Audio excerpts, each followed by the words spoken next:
Sobat BMTV, berbicara perpustakaan, kita akan melihat begitu banyak momen di mana kita belajar, bertukar pikiran, mencari informasi. Ada pustakawan di sana, ada mahasiswa di sana, ada pelajar di sana. COVID-19 kemudian menghantam semua hal, tidak terkecuali dunia pendidikan, tidak terkecuali dengan perpustakaan. Lantas bagaimana posisi Dinas Perpustakaan dan Kearsipan Provinsi Banten? Dinas ini kurang lebih sama lah dengan Ramayana dan Matahari. Anda bayangkan, ada lebih dari 500 pengunjung dalam sehari.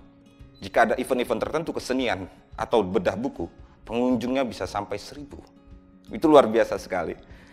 Tentu kita perlu mengulik, ada apa? Selain kita berbicara bagaimana Dinas Perpustakaan dan Kearsipan Provinsi Banten menghadapi COVID-19 ini, kita akan tanya terlebih dahulu bagaimana bisa sebuah perpustakaan itu kurang lebih ramainya seperti Ramayana. Di samping saya sudah ada Sekretaris Dinas Perpustakaan dan Kearsipan Provinsi Banten, Pak Ardius Prihantono, Esos MSI. Apa kabar Bapak? Baik, Kang Rais. Aduh, kita menghadapi wabah, tapi bahagia tetap perlu ya Pak? Iya, tetap optimis. Tetap optimis. Jaga kesehatan. Jaga kesehatan, jaga protokolnya dengan baik. Sebelum kita berbicara jauh soal perpustakaan dan Kearsipan Provinsi Banten yang kita tahu begitu besar, begitu signifikan perkembangannya dari tahun ke tahun, setidaknya 1 dekade terakhir ini. Pak Ardius, bisa ceritain ke teman-teman Sobat BMTV, bagaimana bisa sebuah perpustakaan dihadiri lebih dari 500 orang per hari? Emang ngadain apa aja? Iya, baik. Terima kasih Kang Rais, sahabat BMTV yang berbahagia. Senang sekali pada kesempatan ini saya mewakili pimpinan Dinas Perpustakaan dan Kearsipan Provinsi Banten mendapatkan satu kesempatan untuk menjelaskan dan mensosialisasikan program-program yang ada di Dinas Perpustakaan dan Kearsipan Banten ini. Tadi sudah disampaikan bahwa pengunjung kita melebihi di atas 500 sampai 600 per hari. Tentunya ini satu prestasi yang membanggakan bagi di dinas kita.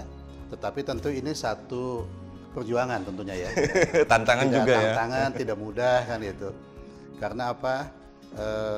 Semakin hari semakin proses digitalisasi, kemudian kegiatan-kegiatan yang bersifat elektronik, gitu alih wahana dan sebagainya. Ini kan sangat membutuhkan satu perjuangan, ya kan, supaya bagaimana Dinas Perpustakaan itu tetap eksis ke depannya itu. Nah tadi disampaikan bagaimana kita pengunjungnya melebihi ya kapasitas Ramayana kan gitu. Ini satu prestasi tentunya kan itu tidak mudah tentunya kan. Tetapi memang ada upaya-upaya tentunya dari waktu ke waktu kita memberikan pelayanan yang terbaik ya. Bagaimana kita menambah koleksi buku yang banyak, kemudian kita bisa menjembatani para mahasiswa, kemudian beberapa universitas yang sedang melakukan riset. Tentunya kita merespon kebutuhan-kebutuhan mereka. Saya perhatikan juga sering tersenyum ya. Pelayanannya penuh dengan senyum. Itu moto kita juga. Biasanya kita masuk dinas-dinas tuh mukanya, mohon maaf dulu ya, cemberut itu. Kalau masuk sini kok semua orang suka senyum di sini. Ya kalau nggak tersenyum gimana gitu. Sangkanya ada apa di sini kan gitu. Lanjut Pak. Bagian dari moto kita ya.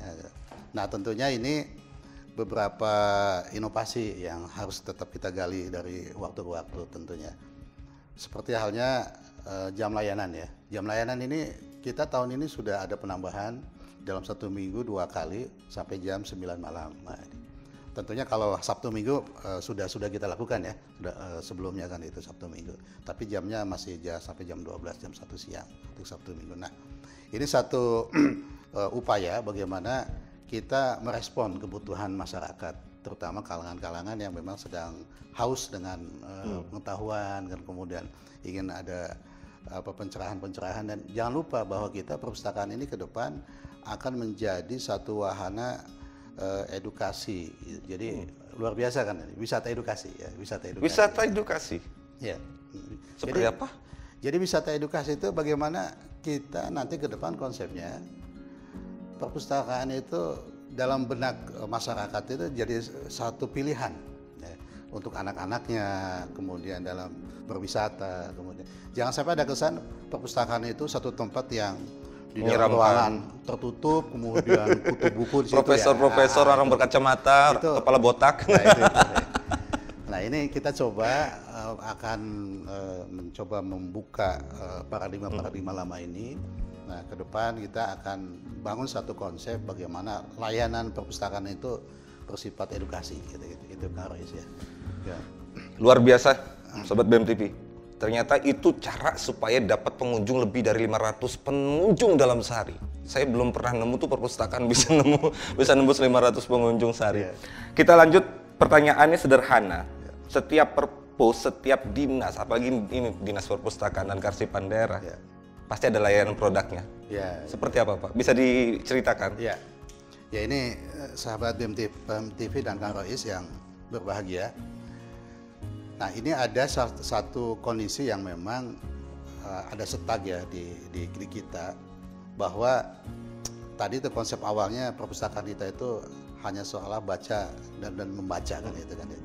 Nah di Dinas Perpustakaan dan Kearsipan Banten ini kita ada beberapa layanan produk tentunya yang melayani masyarakat. Nah ini harus paham nih masyarakat semua nih ya kan itu, bahwa sebetulnya kita ingin agar masyarakat itu bisa memahami bahwa perpustakaan itu bisa menjemput bola kepada kebutuhan masyarakat. Salah satu layanan yang sudah kita lakukan seperti misalkan ada mobil perpustakaan keliling, ya, mobil perpustakaan keliling. Sering kedatangan tuh kampung saya, Pak. Itu kemudian ada mobil internet sehat. Kemudian istilah kita mobil pintar lah. Mobil pintar itu ada perpustakaan kelilingnya, ada internet sehatnya. Kemudian di situ ada juga pemutaran film-film dokumenter ya, kearsipan. Termasuk film anak ya. Nah, film anak, edukasi segala macam. Nah ini tentunya layanan-layanan ini harus masyarakat mengetahui. Ya, jangan sampai kita punya produk tapi masyarakat juga tidak memahami dan mengetahui, dan ini kan sangat disayangkan kita sebetulnya. Ada produk nggak ada yang pakai? Tidak dipakai, gitu. Satu hal lagi yang sedang diminati tentunya oleh komunitas baca di Banten ini, kita punya program namanya Silang Layan. Silang Layan ini pinjam pakai, program pinjam pakai. Satu komunitas bisa mengajukan ke Dinas Perpustakaan kita ini, maksimal kita bantu 100 judul buku. 100 judul buku untuk berapa lama? Maksimal 3 bulan. 3 bulan ini sirkulan. Ini dicatat teman-teman. Ya. 100 buku selama 3 bulan itu per komunitas. Bisa lanjut keterangannya, Pak? Jadi komunitas baca apapun silahkan. Oh boleh. Bahkan mungkin komunitas RT di komplek gitu. Kang Rois bisa juga gitu. Nanti Pak RT saya diminta menghubungin ke sini. Jadi wilayah membaca itu tidak mengenal batas. Betul. Kita mau membuka dan meretas sekat-sekat itu semua. Dimanapun kita literasi harus kita kembangkan di mana-mana. Jangan lupa bahwa kita konsep literasi ke depan itu bukan hanya calistung, ya. Kalau dulu konsepnya literasi itu baca, tulis, hitung, ya kan? Betul sekali. Nah, ke depan itu sudah tidak, paradigma sudah berubah. Karena istilah literasi ke depan artinya wawasan keterbukaan, ya. Keterbukaan dalam bidang apa? Nah, keterbukaan bidang ilmu pengetahuan, iptek, IT, literasi budaya, literasi agama, literasi keagamaan, ya. Iya, literasi makanan istilah banyak sekali. Jadi ini jangan sampai kita bicara soal literasi membaca dan menulis berhitung selesai saja. Gitu ya. Gitu. Jadi agak boring juga kalau bicara literasi berbahasa begitu. Nah, ke depan itu kita akan kembangkan bagaimana masyarakat itu bisa menangkap satu kebutuhan literasi ini bagian dari kehidupan mereka sehari-hari. Berbicara tadi tanpa batas, tanpa sempadan, sekarang suka tidak suka kita menghadapi batas, kita menghadapi sempadan COVID-19. Saya sudah dengar nih soal Banten yang sudah dilakukan oleh Dinas Perpustakaan dan Kearsipan Provinsi Banten. Saya ingin tahu juga nih program yang paling signifikan yang dilakukan oleh Dinas Perpustakaan dan Kearsipan Provinsi Banten untuk menghadapi COVID ini. Sekali lagi COVID boleh terjadi, semangatnya nggak boleh runtuh gitu. Masa kita semangatnya runtuh? Bisa dijelaskan apa program-program paling signifikan yang dilakukan di sini dan untuk tentu tetap melayani masyarakat, tetap bermanfaat untuk masyarakat banyak. Ya, makasih Kang Rois. Ini yang penting yang harus disampaikan pada saat pertemuan yang betul. berbahagia ini ya, bahwa kita tidak boleh menyerah dan tidak boleh mengalah dalam kondisi apapun, termasuk dalam keadaan COVID-19 ini untuk melayani masyarakat.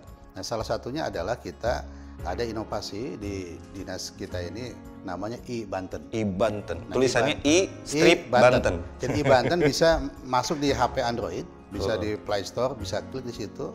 Nanti silakan pemirsa BIM TV dan teman-teman sekalian bisa mengakses itu semua. Kurang lebih ada 3.000 sampai 5.000 judul buku sudah disiapkan di situ. Ya, bisa diakses itu. Habis berapa lama tuh baca 5.000 buku? Nah, tapi dengar-dengar katanya kalaupun buku itu tidak ada di sini, bisa langsung akses ke Perpustakaan Nasional katanya, bahkan ke perpustakaan-perpustakaan daerah yang lain. Ya, ini salah satu bagian usaha kita dalam rangka memfasilitasi kepuasan publik ya pembaca di masa pandemi ini gitu loh. Dimana konsep ini sudah kita konsultasikan ke pimpinan Pak PLT Kadis Perpustakaan, beliau sangat setuju sekali bahwa nanti ke depan bagaimana akses perpustakaan kita itu bisa menerobos ke jangkauan, misalkan kita tidak ada di sini buku-bukunya bisa diakses langsung ke Perpustakaan Nasional. Juga misalkan ke akses bisa perpustakaan di kabupaten kota yang ada di Banten. Bahkan mungkin kalau misalkan ke depan bisa kerjasama dengan Perpusnas, kita bisa ngelink ke provinsi-provinsi lain.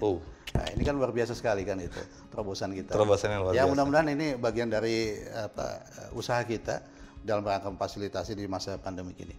Kemudian jangan lupa pula bahwa ke depan kita akan membuat satu layanan di mana layanan perpustakaan ini bersifat outdoor. Jadi di ruang terbuka, Kang Rois ya. Di luar atau akan buat yang lain? Di luar ruangan ini, di ruangan ini. Jadi kalau misalkan kita dulu konsepnya perpustakaan itu masyarakat bisa membaca dalam ruangan ber-AC. Nah, ini kan dalam masa pandemi kita coba di ruang outdoor, Pak. Nah, di ruang outdoor kemudian masyarakat tidak ada yang membaca di ruang ber-AC, diusahakan. Itu untuk soal physical distancing dan sebagainya. Itu kita terapkan. Bagaimana kita masyarakat bisa mahasiswa, kemudian anak-anak siswa-siswa SMA SMK itu bisa membaca dan kondisi mereka aman gitu, tidak insya Allah tidak akan dengan kondisi COVID-19 ini gitu. Jadi ini tidak sekadar soal iBanten tadi, walaupun itu sebuah produk yang sangat luar biasa. Sayang kalau kita nggak pakai ya. Sayang banget kalau pemerintah sudah buat, kita ini tetap malas baca. Ini menjadi masalah. HP kan setiap hari kan ada di kita. Tinggal install. Tinggal mindset, sosialisasi, keinginan kan gitu kan. Jadi mau pinter sekarang tuh gampang. Budaya Pak situ. Sikap ya. Soal sikap kita. Budaya kita untuk membaca. Jangan sampai generasi kita gitu kemudian di tengah pandemi ini dunia digital kan sudah kemana-mana mewabahkan. Paling tidak ya sempatin lah kalau misalkan sehari bisa 1 jam 2 jam klik iBanten kan itu bisa membacanya kan itu. iBanten perlu diinstal tuh, perlu dipakai. Ada 5.000 judul buku dan bisa di-link ke Perpustakaan Nasional bahkan kota kabupaten provinsi Banten. Di hari depan kalau memungkinkan bahkan seluruh Indonesia bisa diakses. Iya. Ini beneran sayang banget kalau nggak dipakai dan saya yakin kalau kita bareng-bareng untuk mempropagandakan ini, iBanten ini, masyarakat Banten akan tumbuh budaya membaca, yang minimal membuat budaya membaca terlebih dahulu. Dan tadi pun dikatakan bahwa di sini nanti tetap akan dibuka ruang baca terbuka dalam menghadapi COVID-19 ini. Itu kira-kira kapan? Ya. Mudah-mudahan 1 sampai 2 bulan ke depan doanya aja. Amin, kita sedang menata persiapan gitu ini. Mudah-mudahan ini sebelum Oktober, November, 2 bulan ke depan kita mencoba menata ini semua sehingga ini luar biasa. Sebetulnya ini kita sudah banyak yang menanyakan Kang Rois ya dan peserta BIM TV. Kapan perpustakaan kita dibuka? Ya iyalah, 500 orang per hari, tiba-tiba nggak boleh datang. Ini Pak, kami sudah riset, kita butuh. Iya benar. Ya, rupanya ini bukan jadi mengganggu juga sebetulnya. Bagaimana kita mengganggu itu dalam arti gini, ini satu masukan ya buat kita bagaimana kita secepatnya gitu mengkanter dan mengantisipasi kebutuhan publik ini gitu loh. Bagaimana Tadi itu kita punya pelanggan kan 500 sampai 600. Sayang kalau misalkan pindah ke mall, ke mall kan, ke yang lain nah, gitu. itu sayang. Mereka udah betah di perpustakaan, tiba-tiba mereka gara-gara perpustakaan tutup, ya udah kita ke mall gitu. Ya kalau mall masih menit, tapi kalau misalkan disalurkan kepada hal yang negatif, ini yang sangat disayangkan. Sayang banget. Iya kan itu. Sobat BMTV ini luar biasa. Programnya sudah sangat luar biasa, tinggal bagaimana kita memanfaatkan program yang sudah dilaksanakan dan yang akan dilaksanakan. Ada hal signifikan lain untuk menghadapi COVID ini? Ya. Soal keperpustakaan atau soal kearsipan, baik di internal di sini ataupun untuk teman-teman di luar sana. Apa yang harus dilakukan di luar sana dalam keadaan seperti ini, Pak? Ya, baik. Pertama, tentunya kita tetap mengacu kepada protokol kesehatan yang sudah diamanatkan oleh Pak Gubernur sesuai dengan edaran Pak Sekda pula, bahwa memang kita di masa pandemi ini khususnya para karyawan di Dinas Perpustakaan dan Kearsipan Banten ini kita masih bekerja, masih shift ya, masih WFH, ada WFO kan itu. Nah, ini tentunya ini protokol kesehatan tetap harus kita jaga. Itu yang pertama, karena tetap ini kita bagian dari gugus tugas yang ada di semua OPD. Kita semua adalah petugas untuk menghadapi masalah ini. Masalah ini kita tugas bersama, bagaimana kita mengamankan dan menjaga kesehatan bersama. Itu yang pertama. Dan tidak lupa jangan lupa berdoa ya. Salat subuh sama doa kunut. Ya, itu yang pertama ya. Kemudian harapan kami ke depan ya kita tetap eksis. Kita harus tetap eksis walaupun memang di masa pandemi ini. Karena apa? Terbukti teman-teman kita banyak kreativitas, ya, banyak diskusi-diskusi daring yang sudah kita lakukan, kan kemudian diskusi-diskusi publik, kemudian kita banyak diundang juga webinar di mana-mana kan, dan ini paradigma ini pasti akan menjadi satu budaya baru, ya betul, ya kan ke depan itu, ke depan gitu, bukan hanya di Dinas Perpustakaan tentunya, budaya by daring itu pelaksanaan BIMTEK pun kita sudah mulai dengan perpustakaan melakukan BIMTEK 100 perpustakaan misalkan, tapi by daring juga. Dan ini tidak boleh mati, tidak boleh berhenti. Gitu. Kita berjuang untuk melakukan pembinaan-pembinaan ini. Nah, tentunya ini teman-teman diri kita juga di Dinas Perpustakaan yang sudah mulai beralih kondisinya bahwa sudahlah tidak ada tatap muka langsung dulu, kita biasa dengan koneksitas by daring, kemudian kita mencoba ya budaya baru kan itu, ya. Tidak mesti tatap muka gitu. Tapi ya memang harus kita lakukan ke depan itu. Yang abadi adalah perubahan. Ya, tidak ada abadi. Itu saya sepakat itu ya. Kalau menolak perubahan kita repot juga. Ya, itu. Oke, itu cara untuk menghadapi masa COVID. Saya dapat bocoran. Ya. Tadi sudah kita selesai berbicara bagaimana menghadapi COVID. Dapat bocoran bahwa Banten Corner akan dibangun lagi lebih besar atau seperti apa? Iya. Saya termasuk penggila Banten Corner soalnya. Baik. Ya. Pernah satu perpustakaan di Banten Corner saya fotokopi di situ lalu saya bawa pulang. Ya baik, ini sangat menarik sekali sesuai dengan keinginan Pak PLT yang sekarang ini Pak Dr. Haji Komarudin, bahwa Banten ini khususnya Dinas Perpustakaan harus punya karakter tersendiri. Ya. Perpustakaan Banten ini masyarakat kalau misalkan berasumsi kalau misalkan bicara atau mencari soal literasi kebantenan sudah tidak ada ini lagi, pasti harus ada di sini gitu. Harus. Makanya kenapa kita harus mempunyai satu karakter tersendiri ini. Nah ini harus punya kemauan dan ini sudah akan kita wujudkan dalam beberapa waktu yang akan datang. Sebagaimana Kang Rois tadi sudah mengkopi banyak itu kan, itu sebetulnya belum lengkap kan. Belum, nanti saya jajah lagi. Ya, saya nanti 1 bulan 2 bulan ke depan mungkin kita akan ada koleksi buku soal Banten yang lebih banyak lagi. Dan ini tempatnya di lantai 2 kan, di lantai 2. Silakan pemirsa BIM TV juga kalau misalkan ke sini silakan naik, ada di lantai 2 itu bisa. Jadi kan kalau mau bicara ini sebenarnya sejarahnya benar nggak sih, ini sejarah lisan atau bukan, itu nanti ada buku-buku kritik terhadap sejarah lisan di Banten Corner ya. Kita sepertinya hampir sampai di akhir pertemuan. Sayang sekali ngobrolan sebenarnya menyenangkan sekali. Cuma saya tahu Pak Sekretaris ini kan sibuk sekali. Saya juga tidak mungkin meminta waktu lebih banyak lagi.